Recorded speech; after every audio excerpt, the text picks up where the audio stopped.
everybody, it's Dave here, Darren over there. We're your two old bloggers, been doing this, commenting publicly for over 2 decades apiece. And we're ready to talk playoff football. Are you ready? Let's get started.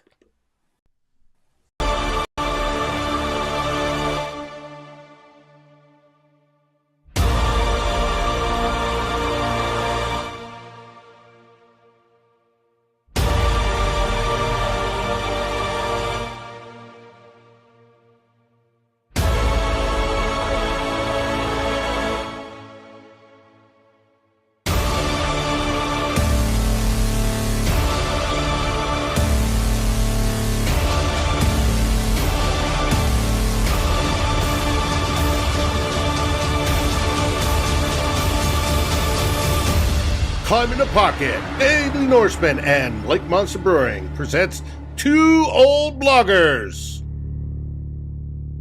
Starting now. Hey everybody, it's Dave here, and Darren over there in the Great White North. How are things up there, Darren? Snowy, Dave, but football on today, football on tomorrow, football on Monday. Hey, I'm okay. I'm okay with it. Don't have to go outside to watch football on TV. Gotta love it. Absolutely gotta love it. I want to welcome everybody that's joined us. Sorry, starting a couple minutes late. This 2 o'clock time is a little bit unusual, but we are both fans, Darren and I, and we want to watch the game shortly after we get done with this. But first, we figured there'd be a better chance somebody would actually watch if we weren't having the game run during the NFL playoffs. Well, that's true too. But we want to talk Vikings football and Vikings playoff football here today. As normal, we have 3 themes. We're going to start out with what did the Bears accomplish, or what did the Vikings accomplish during the Bears game last week? And there are a few things that they did accomplish. And of course, this is Darren's subject because Darren hasn't been on since then.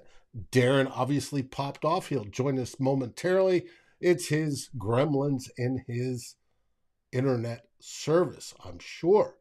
But we are glad you are here. The second theme is going to be our quick hitters. Who's going to be starting at right tackle? Is it Oli Udo or is it Blake Brandel? After that, we got a little Kyras Tonga, what a steal from the Chicago Bears. And then we're going to get into Darren's all-time favorite player, Irv Smith Jr., and how he might be a key to a Vikings playoff run. Finally, we're going to get into the game of the week tomorrow in the afternoon time slot, where the Giants come to Minnesota for the second time this season as they try to defeat your Minnesota Vikings. Will it happen? I say no, but it's going to be a contest, and we'll talk about it. So let's get this going. In today, and I've lost Darren again, I'll bring him back on. Not a big deal. We keep playing with cameras and computers and such to get all over kinds of technical issues here the past couple of weeks. But it works. It'll make it work. But what we're going to get into first is Cunningham to Cousins. Can Kirk do what Randall did? That's the theme of this show. And for most of you, I even asked good friend of the show, Ali Siddiqui, online. I bet he knew, and he did. We'll get into it. But first, theme 1.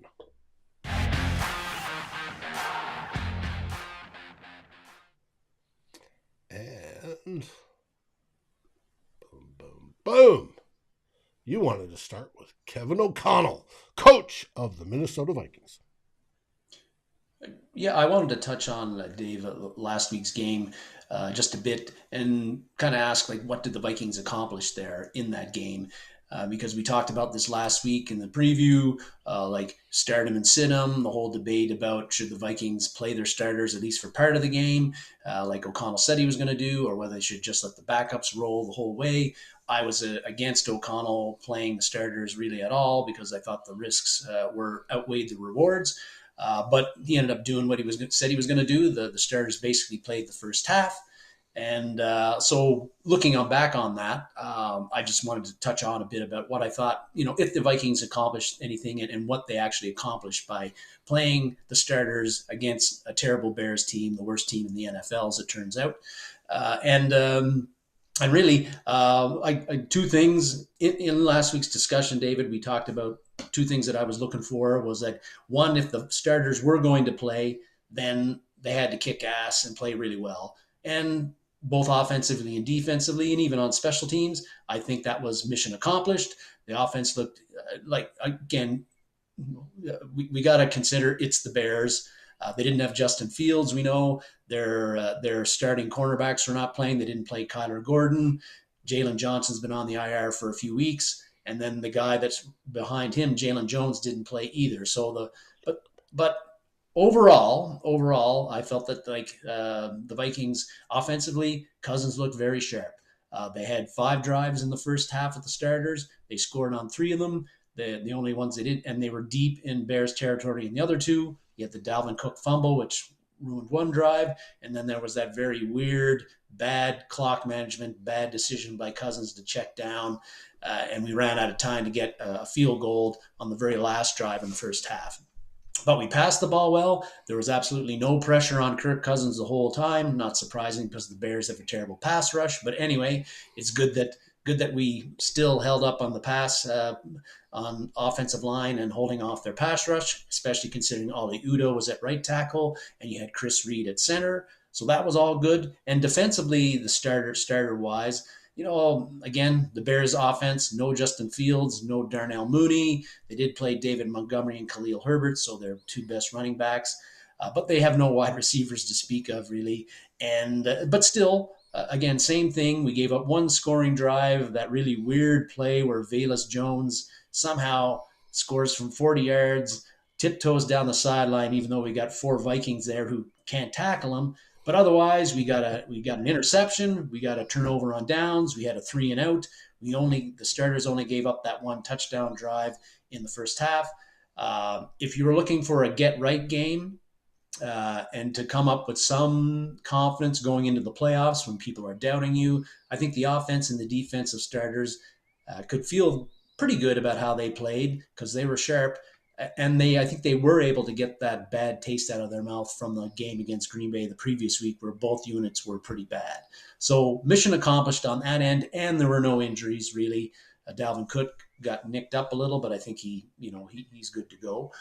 The other thing that I was hoping the Vikings would accomplish in this game against the Bears was that the backups, somebody flashed. Like the backups play well, and a few players stand out to me and look like they might be able to help in the playoff run if somebody gets hurt, and also in the future because some of these guys are going to have to step in for some of the aging Viking veterans. And I thought a couple of guys that stood out to me, like overall, the backups, I think did their job. Nick Mullens as a backup quarterback looked really sharp to me. He did throw that interception, and he did underthrow KJ Osborne on a potential long touchdown pass. And I think that kind of illustrates that he doesn't quite have the arm talent that a guy like Kirk Cousins or other starters in the league have, and that's why Nick Mullens might partly always be a backup. But he looks sharp in that game, and I'd be quite happy when this season is over, whenever it's over, if the Vikings find a way to bring back Nick Mullens, because every time he's played this year, and it's been in short spurts a lot, but every time he's played, he has done the job, I think. He seems like a good backup. Yeah, Somebody that you want as a backup that could come in and probably win at least half the games. He's talented enough that he can do it. It's not oh my God, we're just giving this one away type quarterback. He can do it, especially with the weapons we have. People always say, well, if you didn't have Kirk Cousins, you'd be losing. Well, Nick Mullens would be thrown to those same wide receivers, and he has talent enough to do that, which gives you a chance. To me, he looked he looked very comfortable running the offense. He got the ball out quickly, on time, accurate. Again, he doesn't quite have the arm that Kirk Cousins had, and so that interception he got thrown, if it had a bit more zip and had a bit more loft to it, that wouldn't have got intercepted. But those are the things that's why Nick Mullens is kind of a borderline, is a backup, and somebody you probably wouldn't want to start for long term. But anyway, I felt good about how he played. And again, God forbid if Cousins had to leave a playoff game for like a few plays or a few series because he got nicked up, I wouldn't feel too bad about Nick Mullens going in there, and especially now that I've seen him a whole half and a bit and playing well.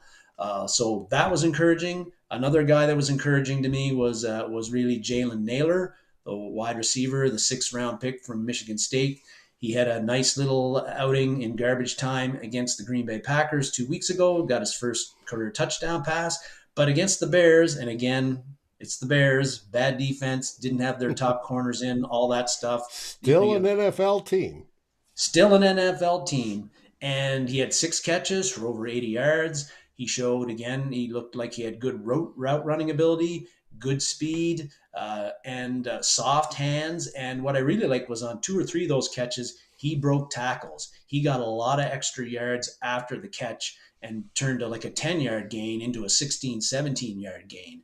And I like that. The Bears still had a lot of their starters in the game on the defensive line and the linebacker side, not so much in the secondary, but still for him to play like that in the second week in a row and be a factor. And, that made me feel good because I've been sort of worrying lately this season about, okay, if Justin Jefferson ever gets hurt, Adam Thielen's getting older. He looks like he's kind of on his last legs, Dave. I'm not saying. We'll get into that in the offseason because if you look at some of the breakdown of the film, he only's caught 400 plus yards worth of passes, but there's an awful lot of that film where he is wide open and the ball's going in a different direction. Yeah, but true. Yes, I do agree. He's off a bit. I think he's stepping into that late era Fitzgerald mode, Chris Carter mode, where he's your possession guy. Yeah. So there's Adam Thielen, KJ Osborne. We know he's been a bit of a forgotten man, although we'll get into him a bit later. The past 2 or 3 games, he's had a bit of a renaissance again. But the way Naylor played in that game, I'm kind of like thinking, this guy, we might have something here. He looks like a legit wide receiver from the brief glimpses that we have seen. So I was encouraged by his play in this game. Another guy that also caught my eye was Josh Metellus. He was starting for the Hitman. He played the whole game. He had 3 pass breakups, tackled well. It seems like he's another guy that, when he got drafted in the 6th round in 2020, I don't think any of us really expected anything from him.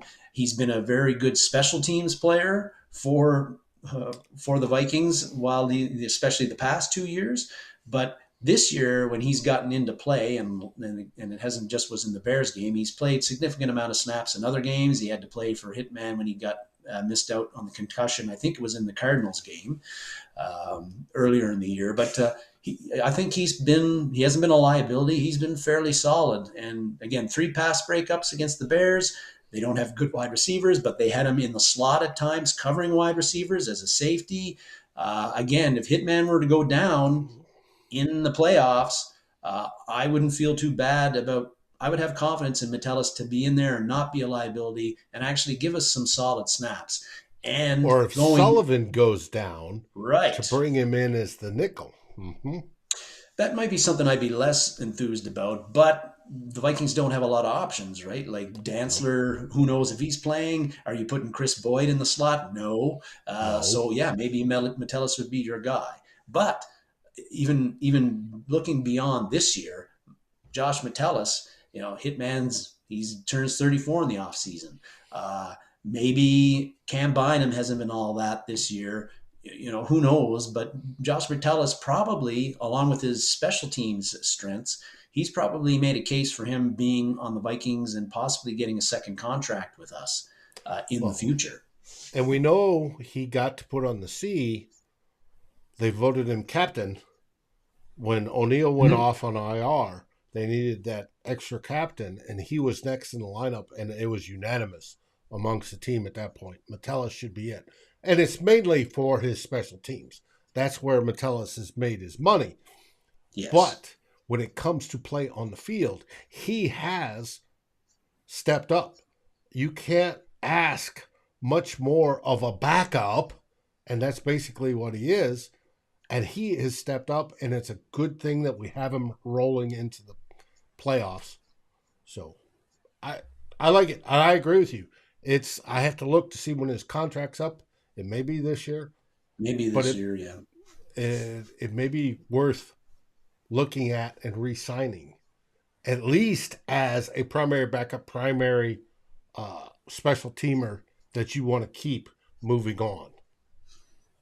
Ray was asking if Hitman's questionable. He is, but Kevin O'Connell made it pretty clear in his presser that he felt that Hitman was going to be playing Sunday. Mm-hmm. And Mike asked, do we think there's going to be wrinkles in this game from KOC? We'll get into that in the third theme, but the simple answer is yes. You're going to see wrinkles from both teams. Mm-hmm. Yes. It's the playoffs. We're going to do that. Yeah. First off, I want to thank everybody who showed up today. Todd, Davey, Michael, Mary, Rhino is here. I know I've seen him. Raymond, You guys rock. G-Mac, you're absolutely a legend there, buddy. I appreciate it for you guys coming on and joining us today to talk about playoff football and your Minnesota Vikings. Now, that quickly goes through theme 1, and we're going to hit theme 2 shortly. But as normal, our theme 1 promotee, our sponsors that help pay for some of the doodads behind the scenes that we love is that's Badass Wood Art. Okay? And we know that Lewis, shown here, has given every one of you the chance at 20% off any particular piece that he makes. Now, this week, I wanted to focus on, he threw up a shot of his stain station. All right? Now, this is where he does painting with wood stain, where he makes the colors on each of his items. And here on the bench, you can see he's got some of his Vikings art, from Adrian Peterson to Diggsy with the catch to Justin Jefferson doing the gritty to Randy Moss and the infamous Moon to the Purple People Eaters and Adam Thielen there in the front. He is outstanding at what he does. Now, what you can see, thanks for joining us, Ashay. You can see a link there, and I have it included in the show notes. Fox 9, local Fox channel out of Minneapolis, did a story on him. I suggest you go click on the link that's, like I said, in the remarks and see exactly what he does. It was a good story showing him working in a workshop and creating the stuff he does. Lewis does an absolutely fantastic job. He's working on some custom pieces for climbing the pocket. Plus, there's some custom pieces I have in mind for him. So we'll see how that goes. But Lewis does a great job. And if you want something to brighten your space, Vikings related, it'd go great back here somewhere. Or just, something that you love, you want in your house, Lewis is the man. Check him out at that'sbadasswoodart.com. You can see all of his stuff. Celebrities love it. Players love it. We love it. Lewis does a fantastic job. Now on to, you can close now, artwork. Boom, boom, and boom. Theme 2.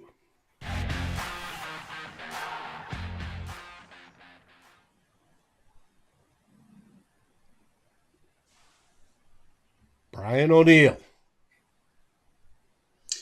We're only partly talking about Brian O'Neill, Dave. Oh, okay. I wish he was here. Yeah, no, that's true. But this is what we call a bit of our quick hitters segment. I'm going to hit on a Yes, few Rhino, you would. different things. And the first one was that I wanted to give a bit of love, a bit of a shout out to Ollie Udo, who, as you say, he has stepped in and replaced Brian O'Neill, who unfortunately went down with that partially torn Achilles in the game against that team from Wisconsin.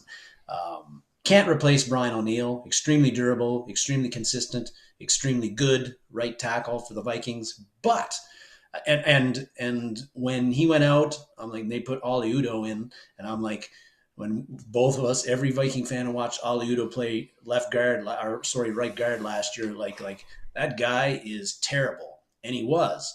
But in the basically 2 games that he has played at right tackle for the Vikings, I think he's looked pretty good overall. A lot better than I was expecting. His Pro Football Focus grades, he's just about under 70 overall, but his pass blocking grades have been well over 70 in both of those games. That's very good. The run blocking is where he's been a little bit less, and that's hurting his grades. But when I'm looking at a right tackle, and with the Vikings passing as much as they do, I think that the pass blocking is the thing I'm more worried about. I think is more important, and Ollie Udo has done that pretty well in the 2 games he's played against the Bears. Again, the Bears, they have no pass rush, but Ollie Udo did not give up any pressures that I saw. He very solid, walled guys off. Well, he's given up 2, to be exact, but 0 sacks at right tackle. So it's not great when you're going into the playoffs against better defenses, and the Giants have a better pass rush than the Bears do. Everybody does, but the Giants in particular. But Ollie Udo has not been the train wreck, the liability that I was worried about. And so I feel that that's important. It sounds like the Vikings are going to get Garrett Bradbury back for Sunday's game, and that's good. So now we don't have what I was worried about last week, which is 2 backups playing in playoff time.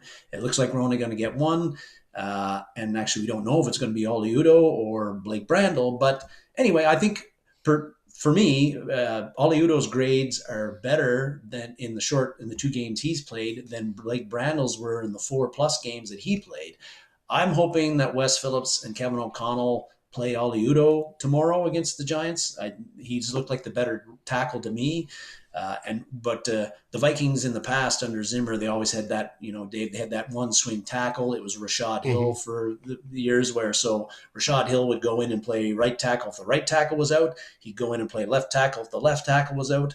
I don't know whether the Vikings consider Blake Brandel just a left tackle backup and Ollie Udo is a right tackle backup. We're going to find out tomorrow. But I'm hoping that Ollie Udo is the guy that's playing at right tackle tomorrow and not Blake Brandel. I feel that Brandel didn't really play all that well when he was at left tackle for Christian Darrisaw. He got a lot of help, as I said last week, from Ezra Cleveland on various things. They gave him help with tight end and running back chips as well, and still he gave up 6 sacks, I believe, in those times. So. But I just, I've been encouraged by Ollie Udo, his play. Let's see if the Vikings feel the same way I do tomorrow. Clifford is hinting at something we're going to get into a little bit later. Ooh. But I agree with you. I think Ollie Udo should start at right tackle. If Darrisaw goes out, we then have Blake Brandel there. I think they're going to play him left-right.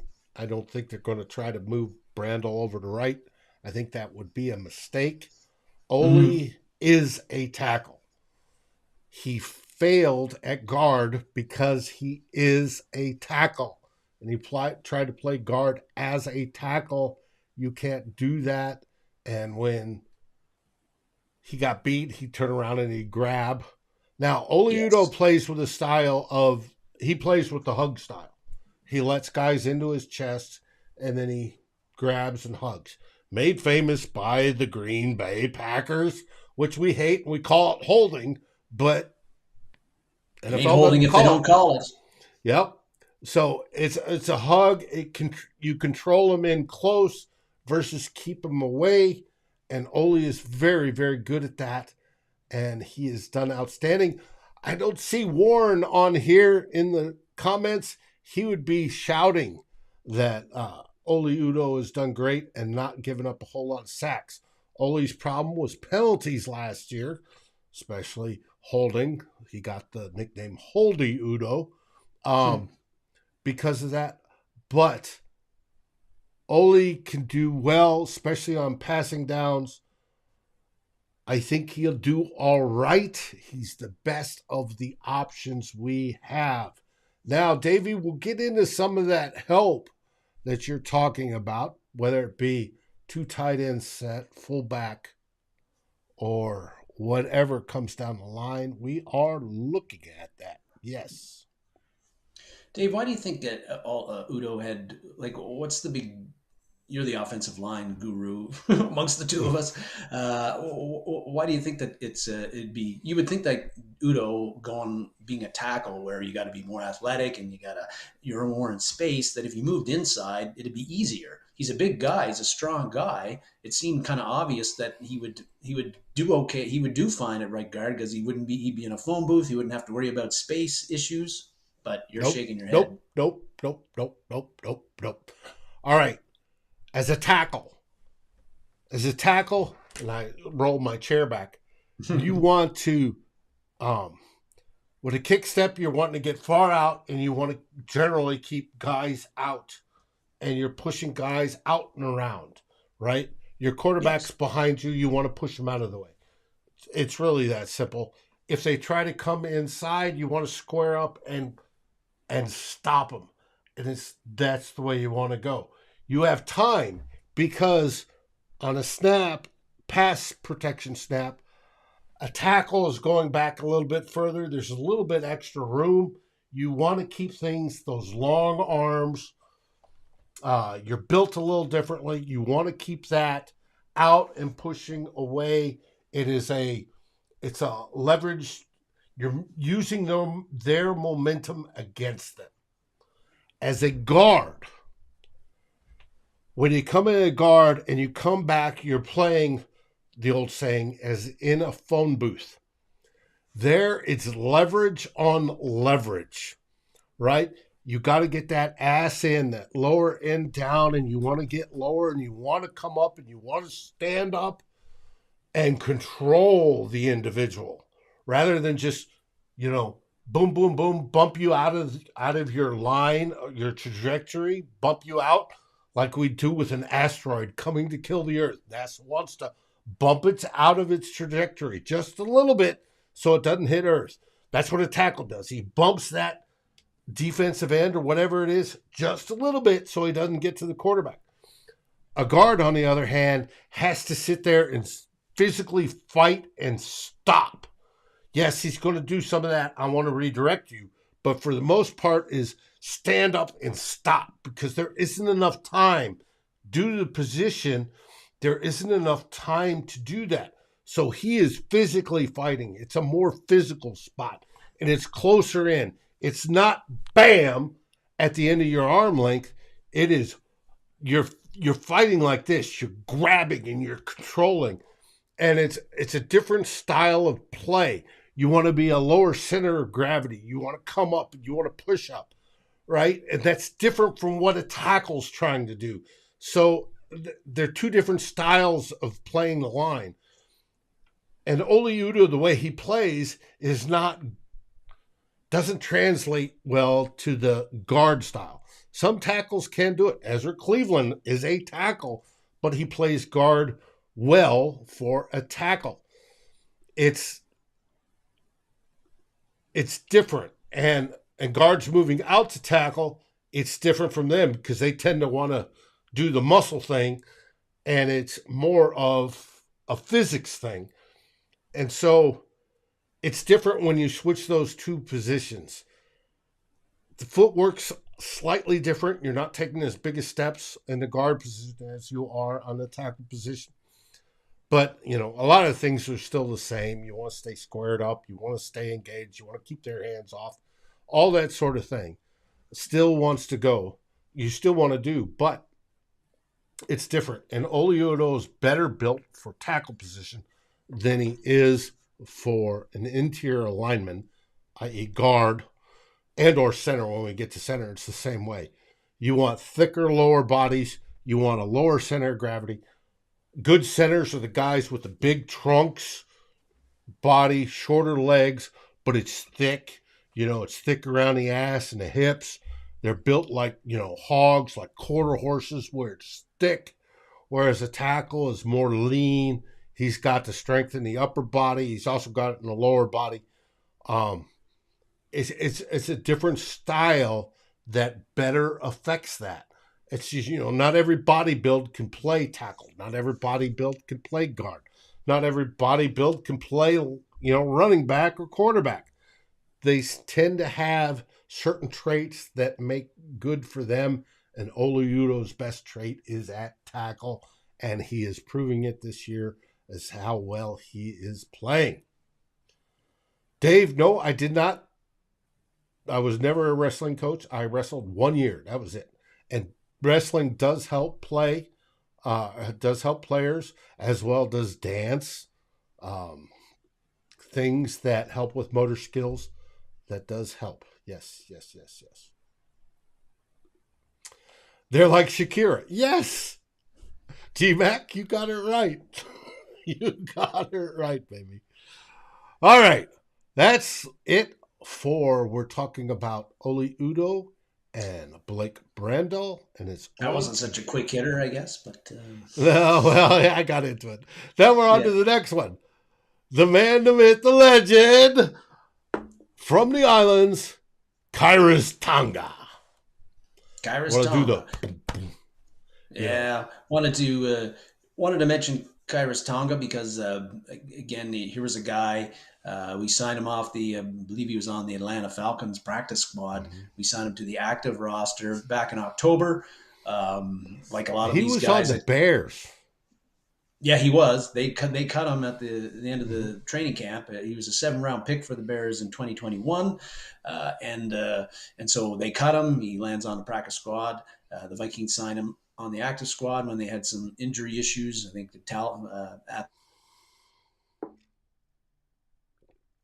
Oh, no. Darren's wonderful internet up there above the Arctic Circle in Yellowknife, Canada. Just went again. He's in his 24 hours of darkness period. It obviously affects his internet. Either that or sunspots, right there, Christopher Gates. Sunspots. We are in the sun maximum, so those affect satellites and some of the communication. Maybe that's it, but we don't know. But he's talking about Kyras Tonga. We got him off the Bears, which I think was a steal. And he has developed quite nicely. Talk to us about Tonga. Well, I just feel that I didn't know what to expect from Tonga. Didn't know a whole lot about him when he was with the Bears. I didn't pay much attention to him. He shows up, Dave, and I'm like, who's this guy? And he's not going to be an impact. But as the season's gone on, he's eaten into other guys' snaps. He's taking snaps from James Lynch. He's listed at 6'4", about 340 pounds. Coming out of college, he was like your prototypical run stuffer. I think maybe the reason the Bears got rid of him is that he didn't fit into their the do line.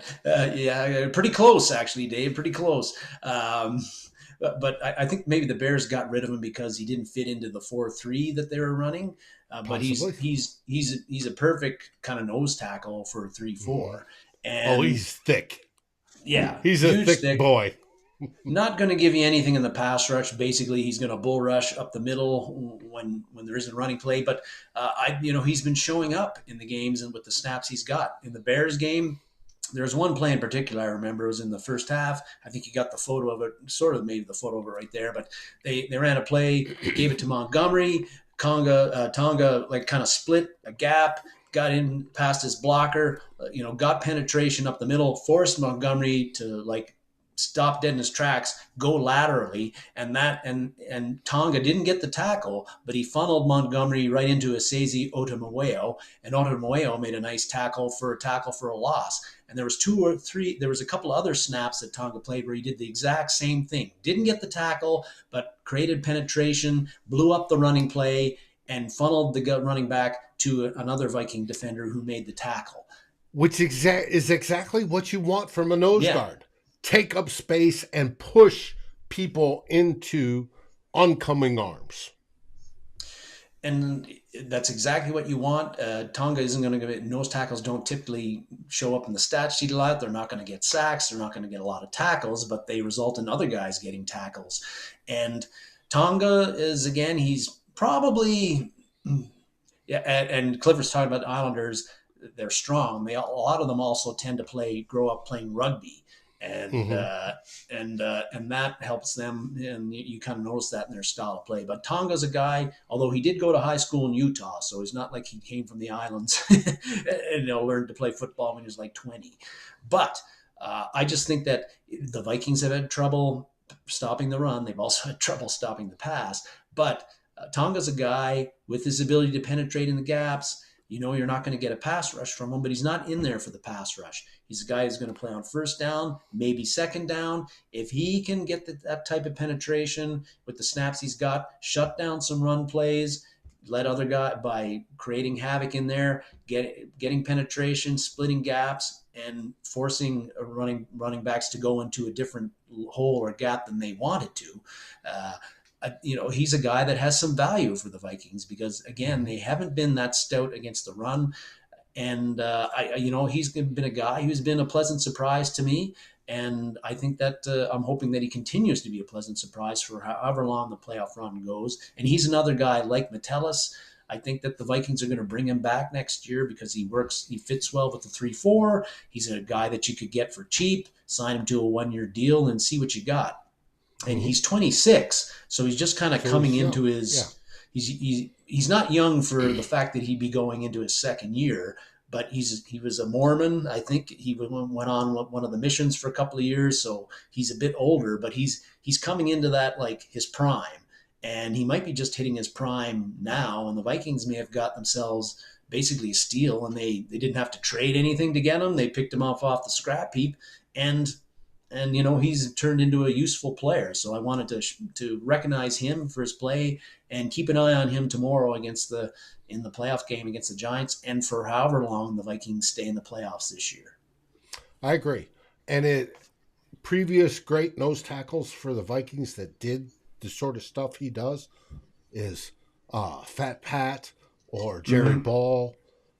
Linval guys Joseph, that take up blockers and move people in. Yes, Linval was another one. I want to address, Michael, what do you mean what's happening with me and the podcast? We'll still rip this show into a podcast after the fact and post it online. It'll be tonight, and you will be able to listen to it as well as if you come to YouTube page and watch it and see the fantastic graphics. But yes, I think Tonga is a good development that's coming later part of this season. I like what he's doing. I want to keep him there. And I think, yes, moving on, it's a cheap way to keep building up the defense. If the defense remains a 3-4, whether it remains under Ed Donatel or not going into next season, we'll find out. It all depends how we go through the playoffs, how things roll. So we'll find out. You talked about nose tackles. Dalvin Tomlinson, who's done outstanding. And we've got two good ones, so we'll see. There we go. The big boy. If you want to see how he's built, there he is. Thick. Very thick. Now on to your favorite player. It would seem that way, Dave. Irv Peanut Smith.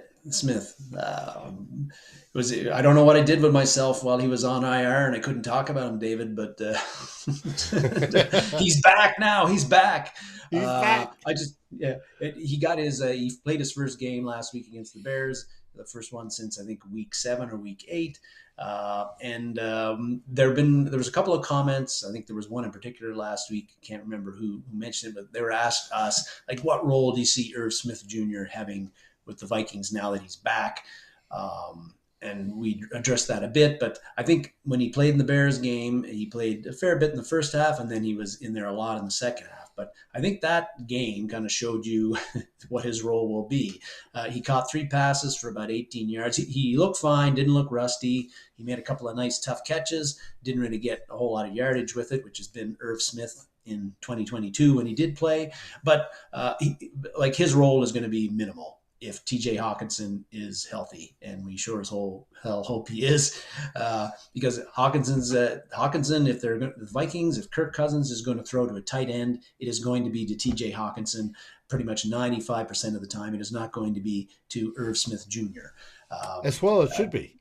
Hawkinson right. is a top tier or just at the bottom of the top tier tight end in this league.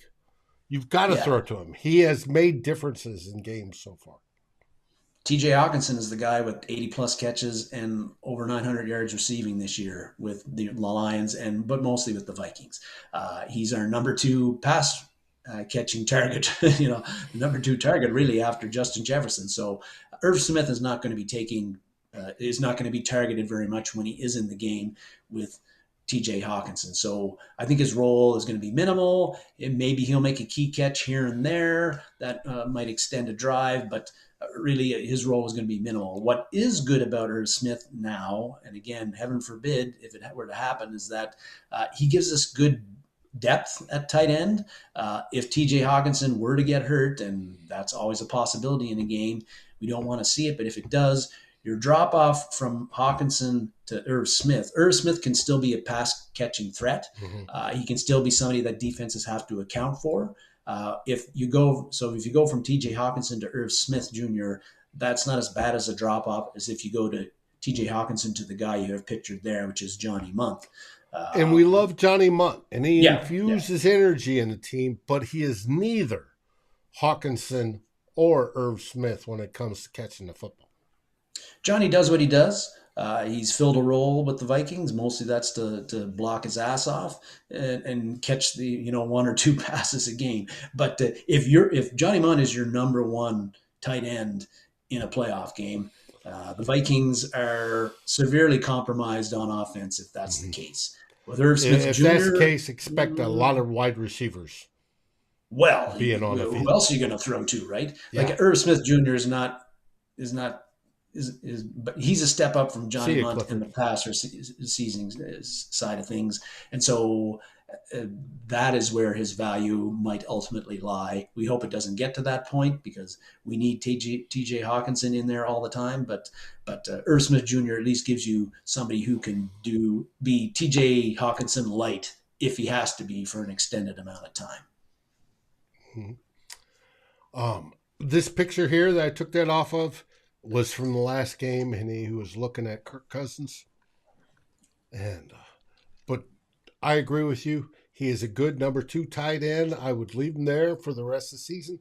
I do believe he may be key in the playoffs because we can give that extra blocking help with him in there, and he is the extra one that can pop out and possibly catch a pass or two to score some points that it will take to win some of these games as we hopefully make it into February during the playoffs. Indeed. Sean says use more as a decoy. That may very well be, Sean. Very well may be. Davey asks, how did Texas T-Tour go? Davey, it went wonderful. I have a whole bunch of notes I sent to a friend of the show, Tyler Fortis, whoever at the beginning of this season wanted to be on this show with us. How they went, I will shoot them off. I have them written somewhere. I will shoot them off to them, but it was quite pleasant. and buy the Texas tour he's asking. Darren, if you're curious what it was, I bought a whole I bunch of am. Texas distilled whiskeys and went through them, and there's some absolute gems in them. Oh, oh. Texas matures whiskeys faster than Kentucky. Kentucky, you might want to take 6-8 years to sit in a barrel in the storage barns, and then we're talking massive buildings. To mature. Texas, that may be 2 or 3 years because of the heat, cold differentials that they go through, the absorption of the whiskey into the wood and back out. It takes a shorter time, but there are some fabulous, fabulous Texas whiskeys, and they're trying to make it a category. You're from Canada. Canadian whiskey is a Yes. category if we get into whiskeys on what is governmentally approved and what could be called a Canadian whiskey. Canadian whiskey is a type of whiskey. Bourbon whiskey is a type of whiskey. Uh, you have Tennessee whiskeys, which is different than bourbons in one aspect, in the fact that they're charcoal filtered. You have American whiskeys, which can be like Canadian whiskeys that don't fall under what is required for a bourbon whiskey. Well, they're now coming under legislation. What is a Texas whiskey? It's coming under its own category. Obviously, everybody's heard of Scotch and Irish. It all falls under that, but there's some wonderful drinking stuff. But we're here to talk about football, not just whiskey. I will Folks, you've send, just stumbled upon another one of Dave's yes, passions, which is whiskey. that's right. But I will send you, Davey, I will send you my notes on those so you know. Uh, Whiskey Tango Foxtrot. Thank you, G-Mac. I love that.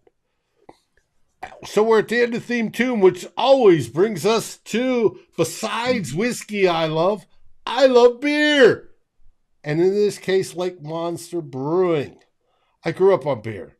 I was stationed in England in the mid-'80s, where they made great beer versus the macros in the States, where you had Budweiser, Miller, Coors, and that was basically about it. Now, you had more. You could get Pearl, down here in Texas, land of 1,100 springs. You could get, Pabst Blue Ribbon. You could get a whole bunch of beers, but they were macro breweries, and they didn't have a whole lot of flavor. They weren't ales. They were lagers. But you want to talk about good beer, and good beer came to the United States in about the 90s.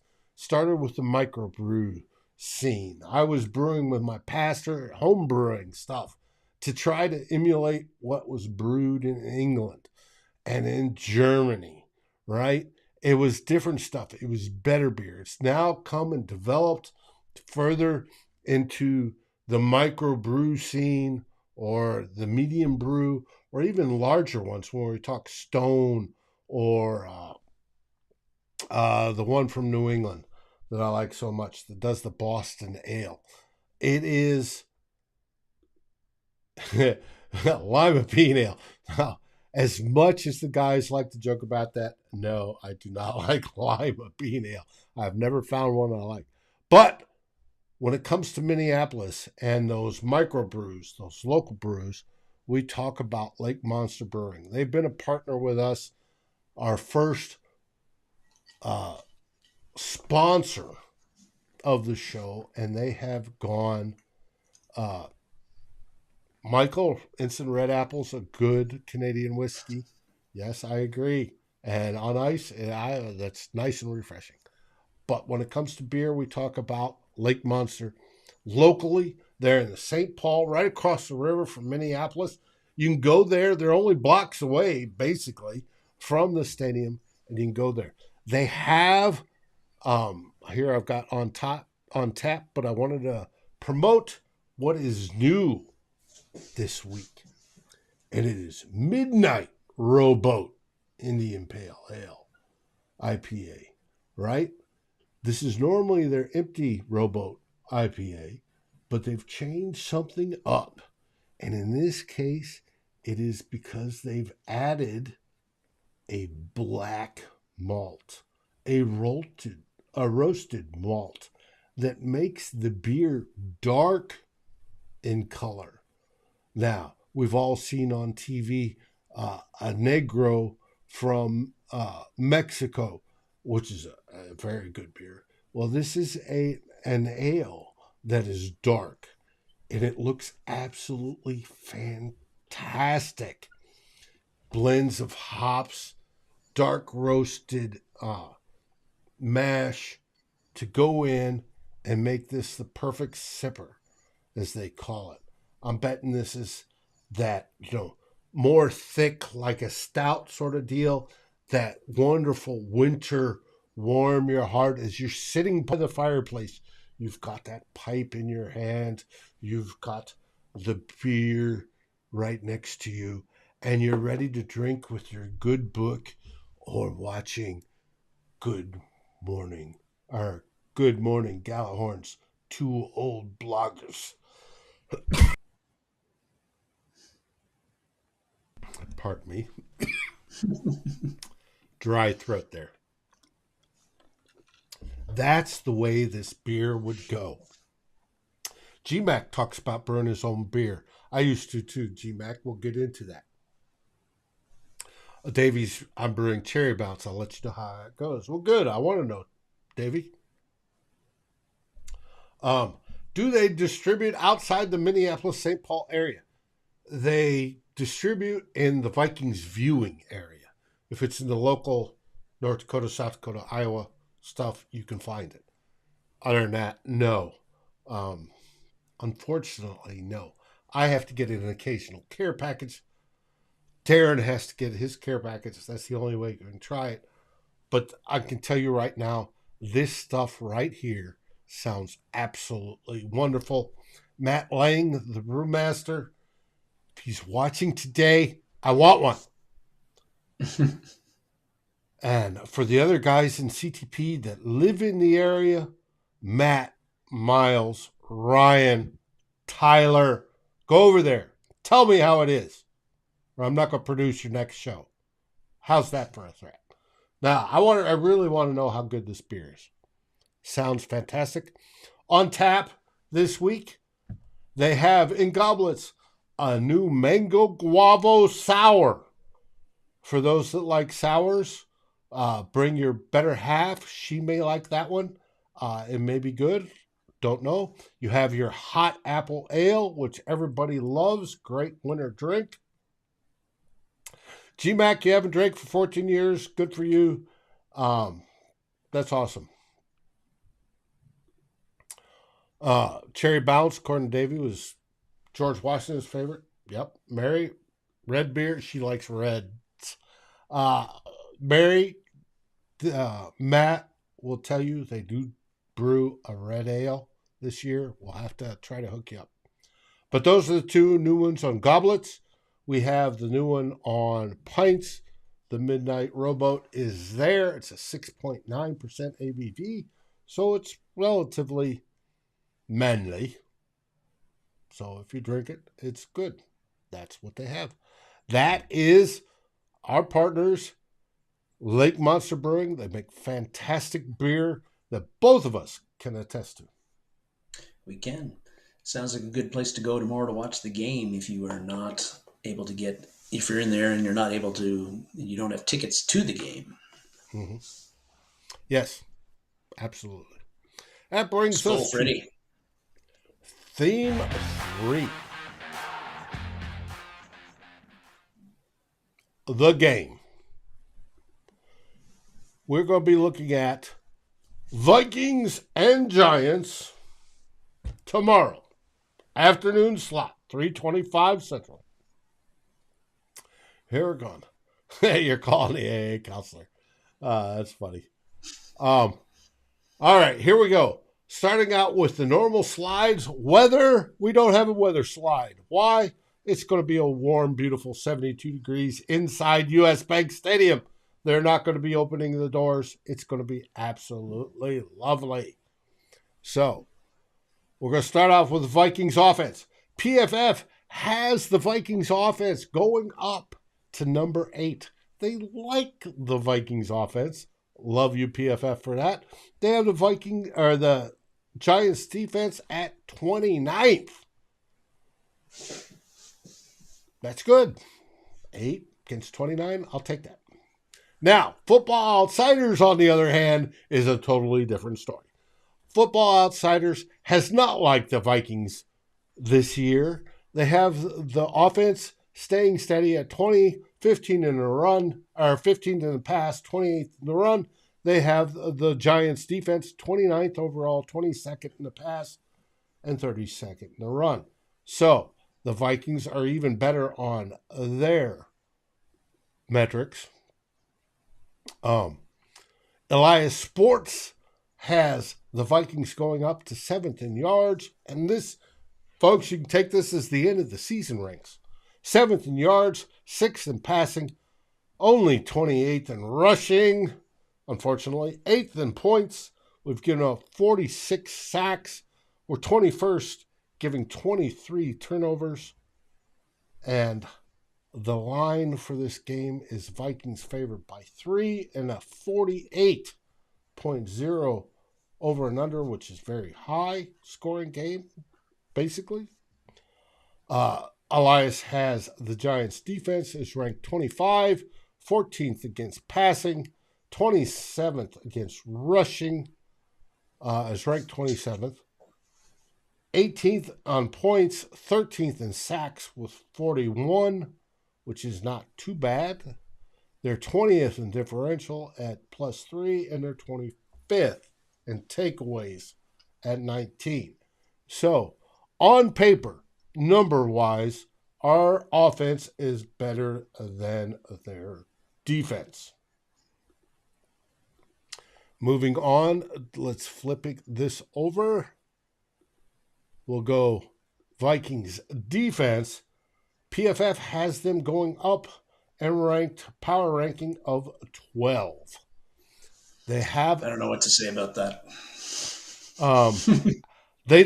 They're liking the Vikings a lot better than DVOA. Put it that way. Yes. Football Outsiders and DVOA. They have the Giants offense is ranked 16th. Now we get to Football Outsiders and DVOA. They have the Vikings defense is going down to 27th, 26th against the pass overall, and 19th against the run. They have the Giants offense 10th overall, 10th in pass, and 7th in run. There's a huge Also don't know what to say about that one either. The Giants' offensive rankings there, that is not the offense I've seen when I've watched the Giants play this year. Right. So it's how the algorithms work and what they value. And they are proving this year, both with the Vikings and with the Giants, that there's some tweaking that needs to be made. Yes, their algorithm works 80 or 90% of the time. But both these teams are outside that margin that what indicates this season, which makes this game all the more interesting. Elias Sports Bureau, your generic stats. Vikings defense is ranked 31st, stayed the same. Passing, 31st. If I remember correctly, that stayed the same. 20th against rushing, which stayed the same. They're 30th against points, which I think went down. They're 22nd with sacks. They have 38.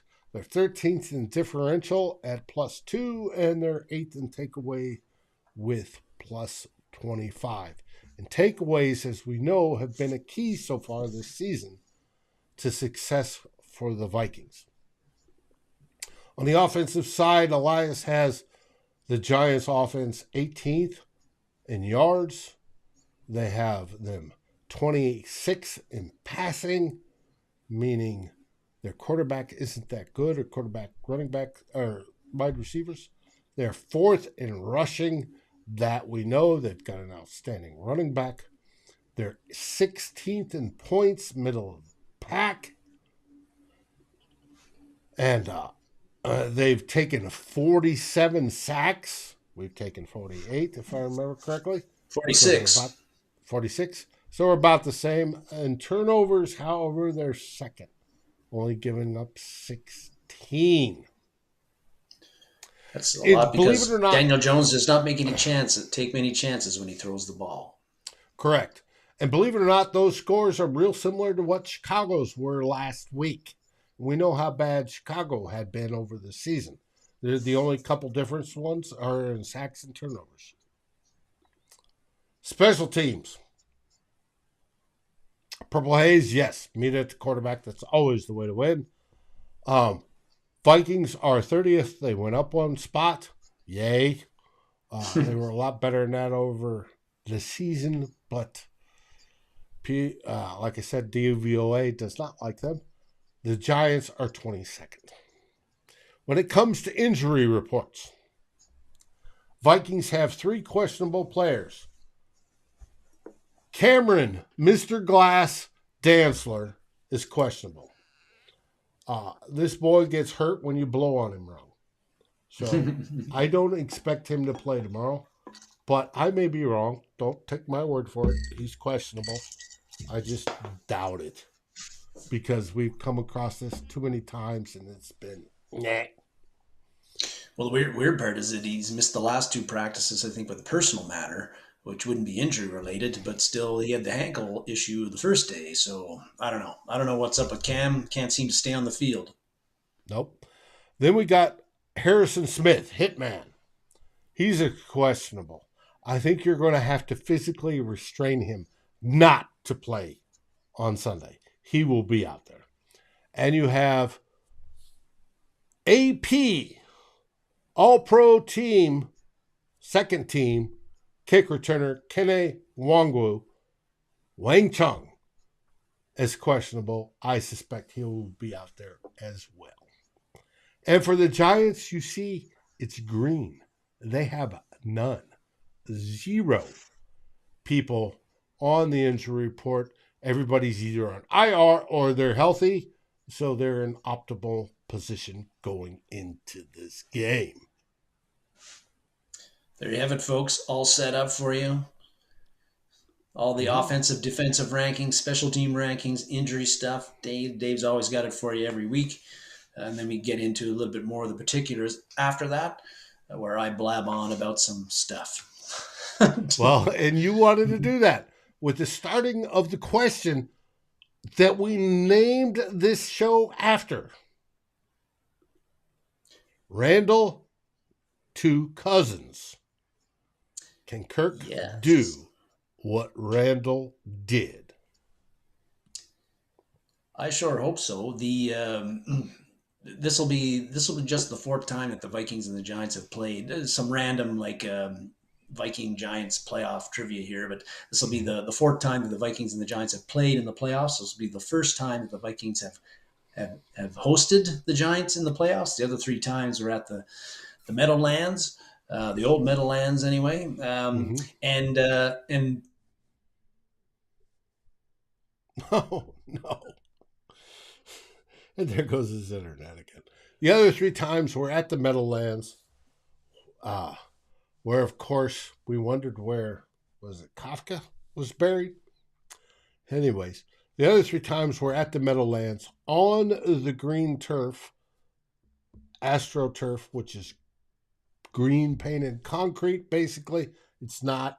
It's that real short, fake grass on a little bit of padding on concrete that the Vikings played back in the day. It was a fast surface, but we played in New Jersey in the Meadowlands.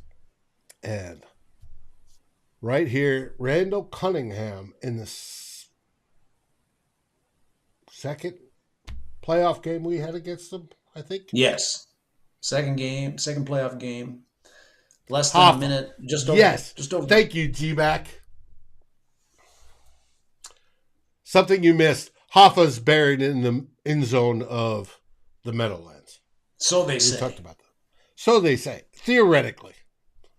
Of course, they didn't dig him up when they built a new stadium. I thought they tried some ground penetrating radar around They there. They did. didn't find anything, but anyway. But yeah, those Vikings playoff games. Two of those three have been very memorable. One was the 41 donut game, which was not memorable Cheaters. for only memorable for only one reason, and the other was They that game cheated. where really weird, where Randall Cunningham hit Jake Reed with just over a minute left in the game, like 20 some plus yards to get the Vikings uh, within. It was 22-20 for the Giants at that point. Then they kick an onside kick, recover it, march it down the field, and Eddie Murray kicks the game, pretty much the game-winning field goal with 10 seconds left. And so it was kind of a dramatic win. That was in 97. Randall Cunningham had come in for the injured Brad Johnson. And of course, we know what happened in 98 when Cunningham came in for the injured Brad Johnson. So some memorable playoff games for the Vikings and the Giants in the past.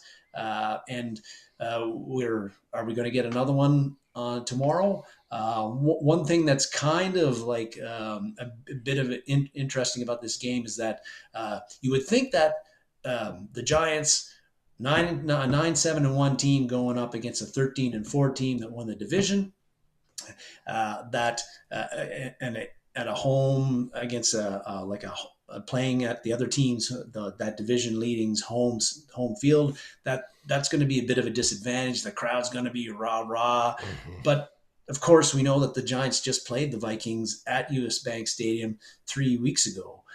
So I don't know if this is such a I think such a big advantage for the Vikings, a home field advantage, because the Giants, they've already played the Vikings, so they've played the Kevin O'Connell offense, they've played the Ed Donashell 3-4 defense, they're used to playing in the US Bank Stadium, they got used to playing against the turf, they're used to the sight lines, they're used to the lighting, they're used to how the crowd is, and the Yeah, but the Giants crowd guards. before, when they Yeah. when they whine about, Nick Gates whines about, it wasn't loud. That was Christmas Eve, Oh yeah. right? No, that's right. I don't think he's. I think he's going to be surprised tomorrow when he gets in the stadium. I think they're going to be a lot more fired up and loud tomorrow than they were back on Christmas Eve. I agree, but I think that it would be they're still used to the environment. They've played there once, so if this was the Giants, a team that we know does not have very much playoff experience, if they're coming up against going into a home stadium that they haven't played in before, and they're that would be a little bit more of an edge for the Vikings in this case. They don't have that because they just played the Vikings at the US Bank Stadium, less than a month ago. So that's just one thing to keep in mind. I don't think it's a huge factor, but the Giants aren't going to be in awe of the situation, I think, because they've been there and done that in a way. So there is that, but I think the in that Giants Vikings game, the Giants, when we did the game preview a few weeks ago, I talked about how Saquon Barkley is how they build their Mhm. offense around him. Daniel Jones, they don't ask him to do very much, but the Giants kind of flipped the script in that game because Barkley only had 16 carries, I think, and Daniel Jones threw 42 passes. He threw for over 300 yards in that game.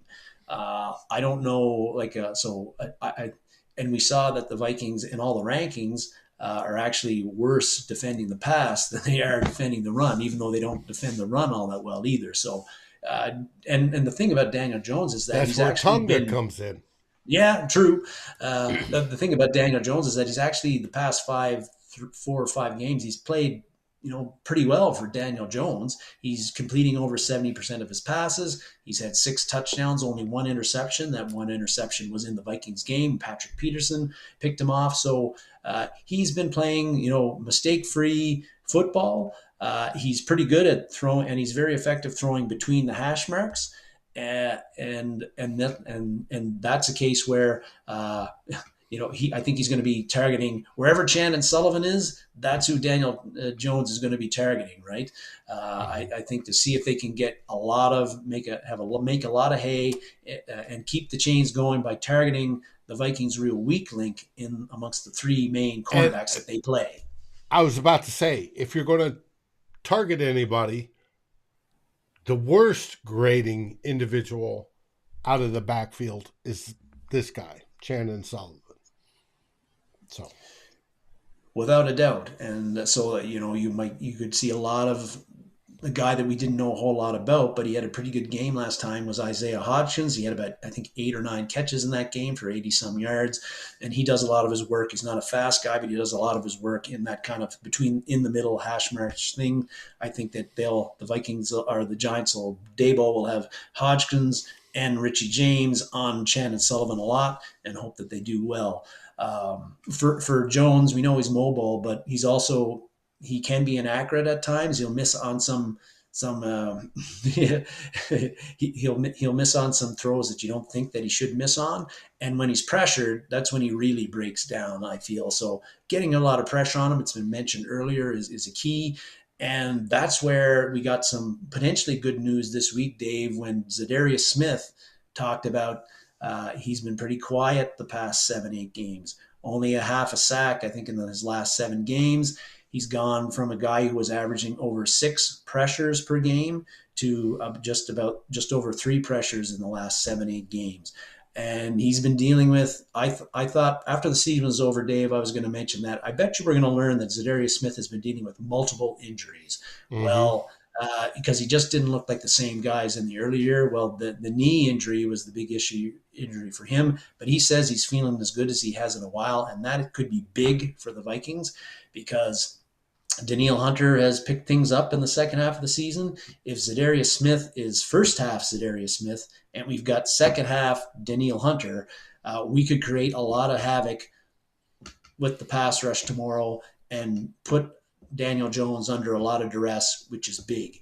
And I think that the Vikings are going to want to, they move Zadarius Smith around inside, outside all the time, but I think they're going to want to isolate Hunter and Smith on the Giants' right tackle, Evan Neal.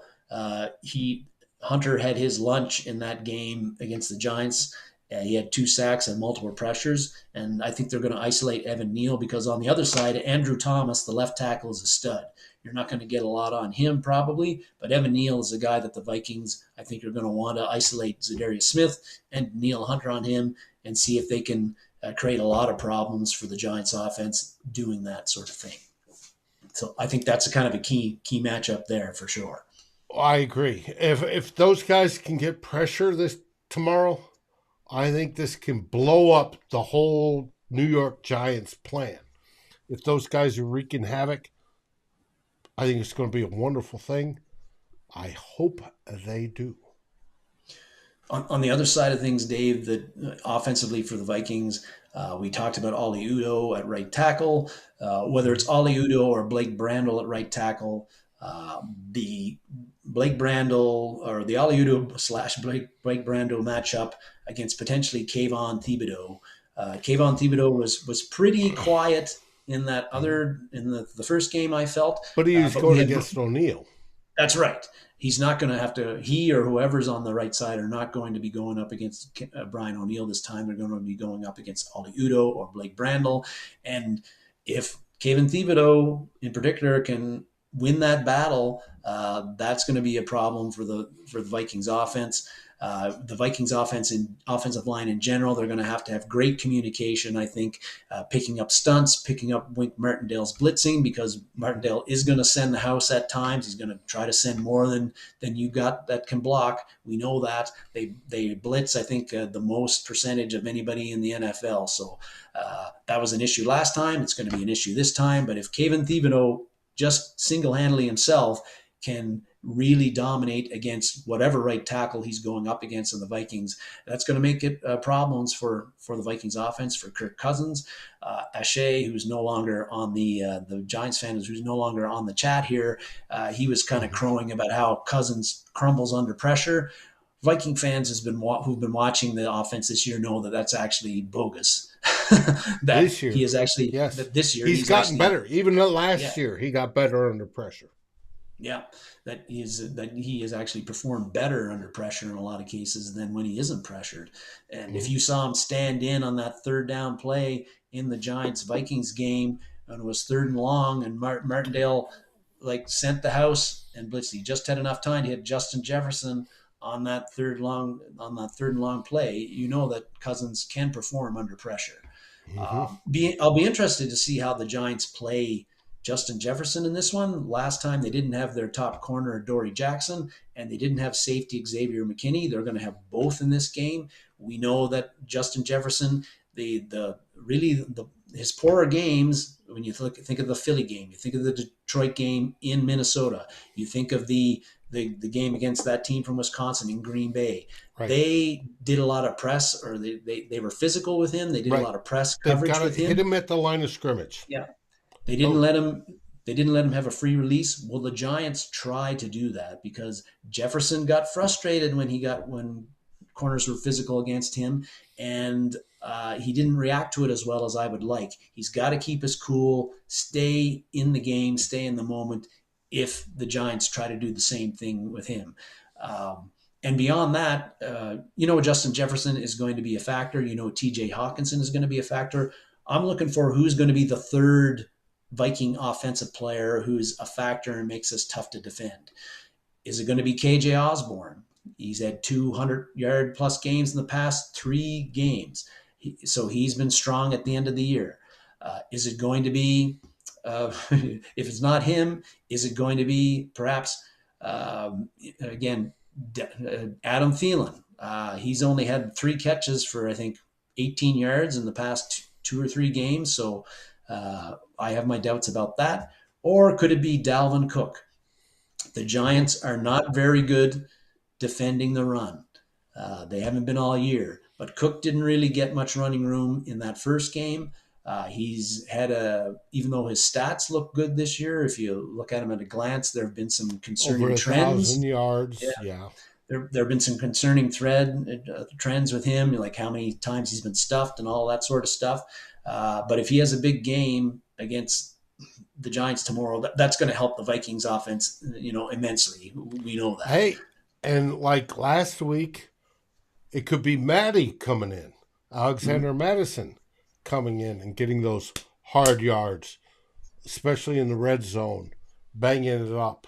If Cooker isn't getting that, if he's only doing the twosie, a little bit here, a little bit there, a little bit here, and not breaking that long run, they may bring in Madison in relief to bang 6, to bring 8, to bring 4, to bang in from, short distance. And I do believe the rushing could be the key to success. But how do we better rush the ball? What are the keys to rushing? Well, you need good blocking, and I don't think the Vikings have really had good blocking this year.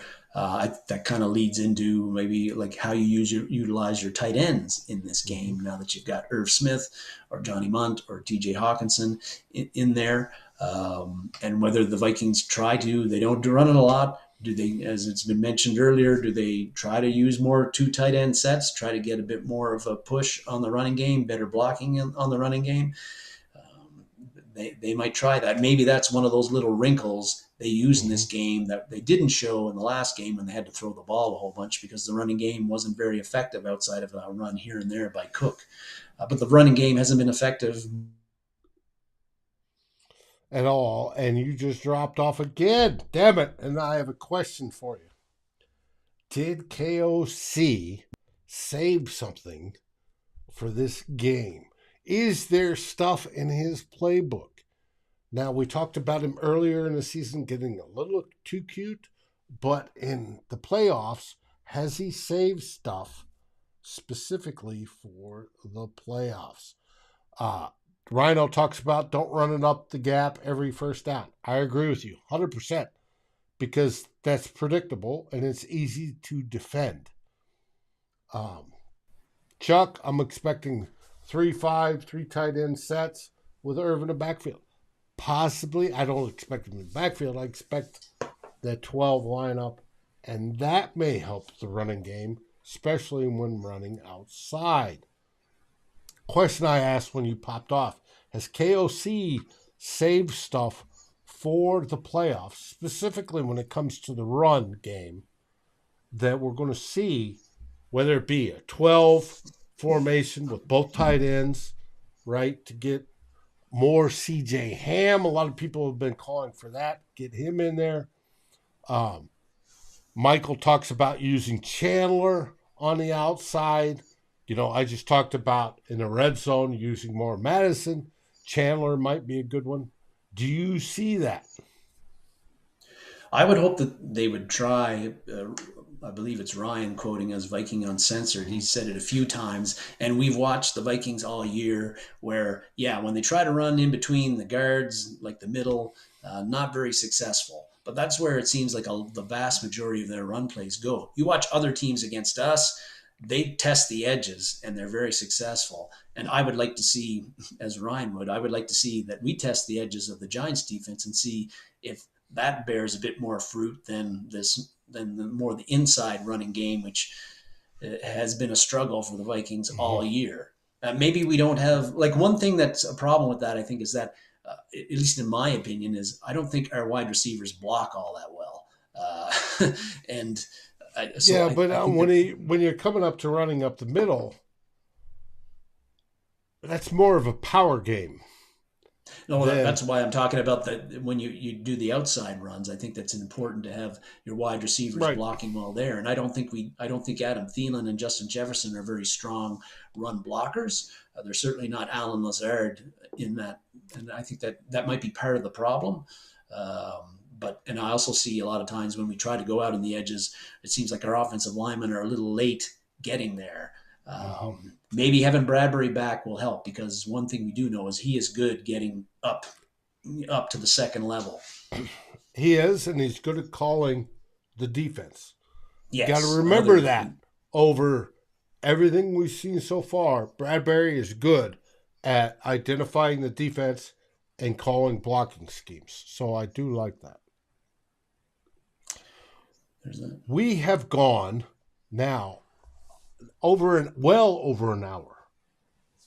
We wanted to get to the end of this, and we're talking about guys that have been empowered on the defense. I almost forgot about this, Dave. I'm glad you brought it up. But yeah, Ed Donatel, everybody's been, complaining about him all year, but he did have an interesting presser this week where he talked about how this week that the Vikings veterans, guys like Harrison Smith, guys like Patrick Peterson, guys like Dalvin Tomlinson, that they have basically kind of taken over the defense this week. Zadarius Smith is one of them. Mm-hmm. And I thought that was a very interesting comment by him. It intrigued me because we know that what Donatel's been doing, apparently on his own calling plays, hasn't worked this year. But you've got a lot of vets on your defense: Kendricks, Smith, Zadarius Smith, Patrick Peterson, Daniil Hunter, empowering them, asking them, "Hey, what do you think would work against the Giants? What do you do best? What should we be running in certain situations here? What kind of defenses? What kind of coverages?" I think that that is trying something different. That could be part of the new wrinkles that Kevin O'Connell was talking about. That some things that the Giants won't be expecting or prepared for. And these are smart football players. They know how offenses will attack them. They know how to attack offenses. And I think that this could be something. I'm very interested to see how much their empowerment, how much them taking over the Vikings defense this week results in a different Vikings defense tomorrow against the Giants, and a more effective Vikings defense against the Giants as well. Really excited to see what that might result, what kind of Vikings defense we're going to see, and what the results will be from that Vikings defense with the vets taking control of the steering wheel a bit. Right, and I think this is going to be the biggest story of the game outside of the offense. I do think that empowering these vets may be the excuse of Ed saying, I gave you the power.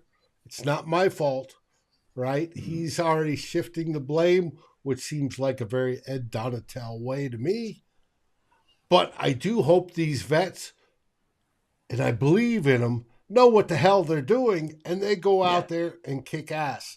And I think that's what will I think the Vikings offense will score points. I don't have worries in that. I think they're going to score points against that Giants defense. I have faith in them.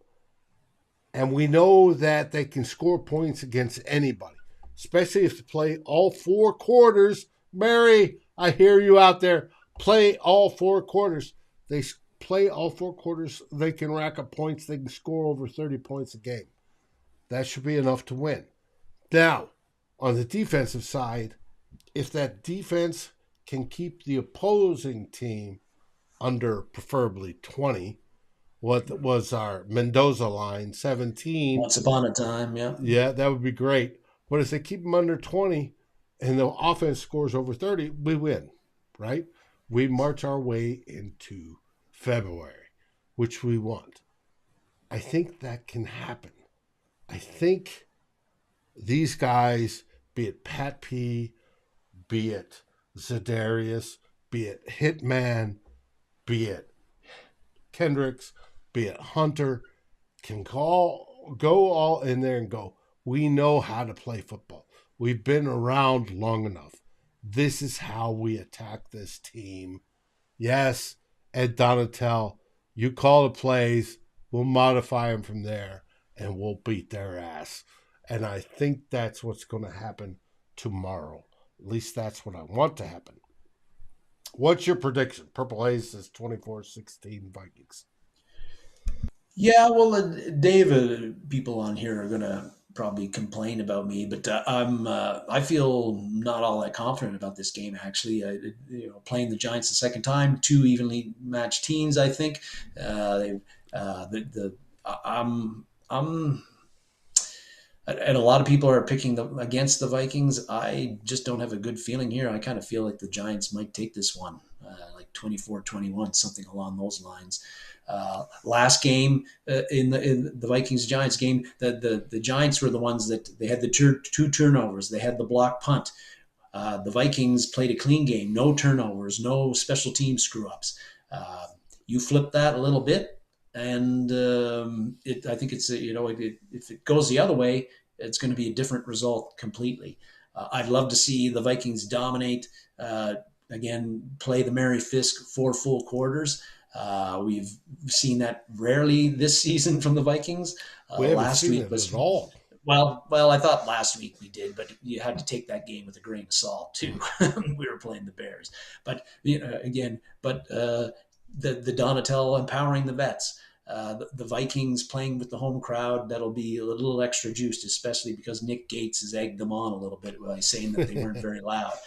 And the Vikings offensively just doing what they do, which is crank out 27, 28 points every game, regardless of what goes on. Maybe we're gonna have that complete game tomorrow.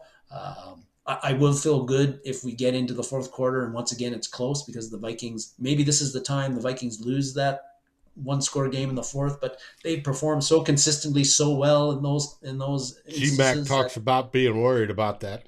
Mm-hmm. Yeah, but the Vikings have played so well in that situation. They know who they are in that situation. They're confident in who they are in that situation. I wouldn't worry about that too much, but you got to get there. You got to make sure that you're in the game at that point in time. The Giants are very explosive offensively, but I just don't feel good about this game, Dave. Whereas I differ with you, I think the Vikings are going to make a statement. There's been too much this week about how the Vikings don't deserve to be here. The Giants are better. The Vikings suck. Yada, yada. Kirk Cousins isn't it. I hope all that goes up on the bulletin board. And the Vikings go out there and absolutely dominate tomorrow. And I think they can do that. And by dominate, I mean 2 touchdowns or more victory. I'm calling for a 34-20 victory by your Minnesota Vikings. What are you calling? I was saying, I said it earlier. I was going 24-21 Giants, actually. Hate to do it, but that's how I'm feeling. Feeling is feeling. With that, we're going to wrap this show up. It is time for the Playoff super football. duper wild card weekend. Getting ready to start on TV right now. Thank you for watching. Thank you for loving your Minnesota Vikings as we do. And what do we say, brother? We say, despite my prediction, Skol Vikings! Skol Vikings!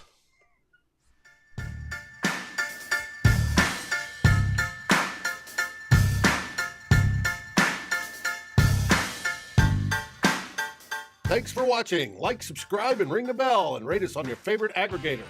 And a special shout out goes to our partners, the Daily Norseman, where the best Vikings content can be found, and to Lake Monster Brewing, home of the best beer in Minnesota. Skol, everybody.